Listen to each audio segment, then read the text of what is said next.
Iaman 50 lei vine iar din fum, cu bomboclat man, pe buze de bum, pe F-Play te șaman. Băiat cu destin, fumează pixelii și dă cu ce pula mea frățâni. E chill, dar periculos, că-i vibe original când zice Iaman. Se rupe serverul total, trage un drift imaginar prin cartier și toți îi scriu un pem: băi, ești caracter. Ce pula mea faci? Întreabă lent și clar, și nu știi dacă e caterincă sau coșmar. Are sânge de dup, în vene nu glumă și suflet Jamaica, dar gura-i română. Iaman 50 lei cu accentele portat, zici că-i venit din insulă, dar s-a adaptat. Când zice bomboclat man, tremură cerul și dispare din radar ca sunetul veru. Iaman 50 lei, pe beat îți dă lecție: ce pula mea faci? Ia-ți karma, e corecție. Bomboclat man, strigă lumea din chat, e legenda în roleplay original neclonat.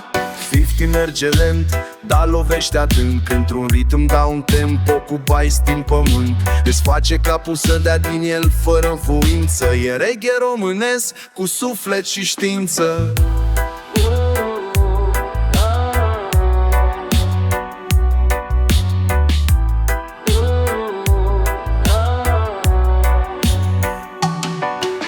Iaman 50 lei, ture fără sendel, din tot har, tot stap și se piel. Cu bobul crap mai în consent, dar arună vieți low, dar n-a foc la cod follow.